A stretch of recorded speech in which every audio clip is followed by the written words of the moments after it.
नमस्कार मेरे प्यारे साथियों, बीएसएससी की जीके टॉप एमसीक्यू सीरीज़ लेकर के मैं आज प्रस्तुत हो चुका हूं। कुछ पार्ट्स हमने पहले पढ़ चुके हैं और कुछ बाकी क्वेश्चंस जो हैं वो रह गए थे, उनके बारे में बात करेंगे। आप मान के चलिए जून 2025 में जो आपके बीएसएससी का एग्ज़ाम होने वाला है उसमें 100% आपको प्रश्न हमारे इस एकेडमी के द्वारा और हमारे इस क्वेश्चन सीरीज़ के द्वारा आपको देखने को मिलने वाले हैं। आप जब एग्ज़ाम देख के आओ तब आप मेरे को कमेंट के माध्यम से बताना कि रियल में मिले क्वेश्चन या नहीं है, और फीडबैक आप उस समय आप तुरंत दें हमें, ठीक है। अभी कुछ समय पड़ा है तो हम ये जो सीरीज़ है वो लेकर के प्रस्तुत हुए हैं, तो काफ़ी मदद आपको जो है वो मिलने वाली है। तो चलिए सेशन को हम शुरू करते हैं। पीडीएफ कैसे डाउनलोड करनी है वो भी मैं आपको बताऊंगा। टॉप मैंने 1000 क्वेश्चंस आपके लिए लिखे हैं, वो भी मैं आपको जल्द फ्री में प्रोवाइड करवाने वाला हूँ। तो किस तरीके से अपन क्रमवाइज तरीके से पढ़ते हुए आगे बढ़ेंगे वो भी मैं आपको तरीके से बताऊँगा। तो चलिए शुरू करते हैं इस क्वेश्चन सीरीज़ को। पिछवाई पेंटिंग कौन सी शैली से संबंधित है? देखिए काफ़ी महत्वपूर्ण प्रश्न है, राजस्थान से संबंधित है, राजस्थान जीके के प्रश्न हैं, तो काफ़ी प्रश्न आपको यहाँ से एग्ज़ाम में भी देखने को मिलने वाले हूबहू तरीके से। तो देखिए पिछवाई जो पेंटिंग्स है वो कौन सी शैली से संबंधित है दोस्तों?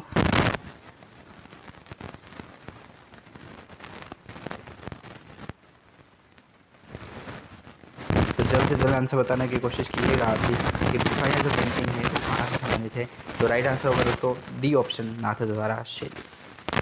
ठीक है, डी ऑप्शन जो नाथद्वारा शैली है उससे संबंधित होने वाला है। ठीक है, पिछवाइयाँ कला। तो चलिए यहाँ पिछवाइयों के बारे में यदि बताना चाहूँ तो श्रीनाथ जी जो मंदिर है अभी हाल ही में चर्चित और ज़्यादा हुआ था, क्योंकि एक वो आया था अपने क्या नाम, अंबानी साहब, ठीक है ना, धीरू भाई अंबानी के पुत्र जो मुकेश अंबानी साहब हैं वो आए थे और यहाँ पर उन्होंने दर्शन किया था। तो श्रीनाथ जी देवोधिदेव जो हैं और उनके बहुत पार लगाया है काम, तो वहाँ पर दर्शन करने बीच बीच में आते ही रहते हैं। ठीक है, तो अभी आए थे और काफ़ी यहाँ पर दान वगैरह भी उन्होंने किया था और काफ़ी उनका इष्ट भी है। तो श्रीनाथ जी जो अपने पिछवाइयाँ कला के लिए फेमस है, क्योंकि जब श्रीनाथ जी की लीलाएं होती है, प्रभु श्री कृष्ण की जब लीलाएं होती है उनके पीछे एक पर्दा लगाया जाता है। ठीक है, पर्दे पर उनके जन्म से लगा करके उनके द्वारा जो परिचय दिए गए, उनके द्वारा जो चमत्कार किए गए और जो वचन दिए गए हैं उनको उस चित्र के माध्यम से बताया जाता है। ठीक है ना, तो उस वही पिछवाइयाँ कला होती है, पेंटिंग्स वगैरह जो है वो बता करके उसमें दी जाती है। चलिए अगला प्रश्न है कि निम्न में से कौन सी मृत नदी के रूप में जानी जाती है? देखिए दोस्तों, ऐसी कौन सी नदी जो है वो राजस्थान की जो मृत नदी के नाम से जानी जाती है?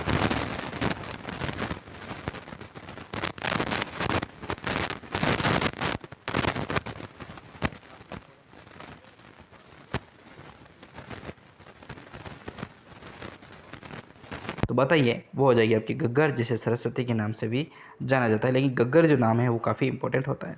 ठीक है, व्याख्या में आपको मैंने आंसर दे रखे हैं। जब पीडीएफ आपको मैं ये प्रोवाइड करवाऊंगा ना, तो आपको किसी प्रकार का कोई दिक्कत नहीं होगी। और पीडीएफ आपको कहाँ से डाउनलोड करनी है तो इसमें बता देता हूँ, हमने फ्री ऑफ कॉस्ट आपके लिए लगा रखी है। लिंक जो है वो डिस्क्रिप्शन में मैंने दे रखा है, वहाँ पर आप क्लिक करेंगे, प्ले स्टोर पर हमारा ऐप खुलेगा। वहाँ से ऐप खुलने के जस्ट बाद आप हमारा रजिस्टर वगैरह कीजिएगा, और रजिस्टर करने के बाद हमारे ऐप में जाकर के नोट्स वाले सेक्शन में जाकर के आप इस पीडीएफ को जो है वो डाउनलोड कर सकते हैं। तो राजस्थान का कौन सा शहर जो है वो सफ़ेद शहर के रूप में जाना जाता है? अगला महत्वपूर्ण प्रश्न है कि राजस्थान का ऐसा कौन सा शहर है जो सफ़ेद शहर के रूप में जाना जाता है? चलिए, सफ़ेद शहर से याद आया, झीलों की नगरी के नाम से भी उसको जाना जाता है। तो अब तो आंसर आप दे ही पाओगे, ठीक है ना। चलिए मैं डायरेक्ट बता देता हूँ, डी ऑप्शन का राइट आंसर होने वाला है उदयपुर। राजस्थान का कौन सा शहर है जो सफ़ेद शहर के नाम से जाना जाता है?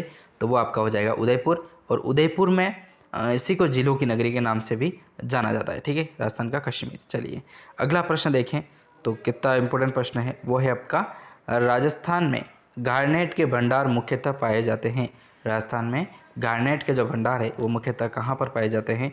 ऑप्शन ए आता है सवाई माधोपुर में, ऑप्शन बी आता है कालीबंगा में, ऑप्शन सी आता है टोंक में, या ऑप्शन डी आता है पीलीबंगा में। तो राजस्थान में जो गार्नेट के भंडार हैं दोस्तों वो मुख्यतः कहाँ पर पाए जाते हैं? तो ऑप्शन इसका जो राइट आंसर होगा ना वो होगा आपका टोंक, सी ऑप्शन राइट होगा। ठीक है, सी ऑप्शन में जो है सी ऑप्शन के आधार पर टोंक जो है वो गार्नेट के मुख्य भंडार यहाँ पर पाए जाते हैं। चलिए अगला प्रश्न इसी कड़ी में देखा जाए तो प्रश्न आता है कि राजस्थान के किन जिलों में खस नामक घास जो है वो उत्पादित होती है? देखिए कितना इंपॉर्टेंट प्रश्न है कि खस नामक जो एक घास है, राजस्थान के एक घास का प्रकार है, खस प्रकार की जो घास आती है वो राजस्थान के किन जिलों में पाई जाती है? बहुतायत में। ठीक है, बाकी तो वैसे नॉर्मली पाई भी जाती है कहीं कहीं, लेकिन बहुतायत में कहाँ पाई जाती है और कहाँ पर उत्पादित होती है, ठीक है ना, वो मैटर करता है। तो देखिए ऑप्शन ए आता है झालावाड़ और बारां, बी आता है चित्तौड़गढ़ और भीलवाड़ा, सी आता है भरतपुर सवाईमाधोपुर, या जैसलमेर और बाड़मेर। तो जल्दी से बताइए, खस नामक जो घास है वो कहाँ पर सर्वाधिक उत्पादित होती है? तो सी ऑप्शन राइट होने वाला है, जिसका आंसर होगा भरतपुर और सवाई माधोपुर। ठीक है, भरतपुर और सवाई माधोपुर में खस नामक जो प्रकार की घास है वो पाई जाती है। चलिए इसी कड़ी में अगला प्रश्न देखते हैं क्या आता है। ये जनगणना से संबंधित आया, काफ़ी इंपॉर्टेंट प्रश्न बनता है जनगणना का। जनगणना 2011 के अनुसार राजस्थान के किस जिले में न्यूनतम लिंगानुपात पाया जाता है?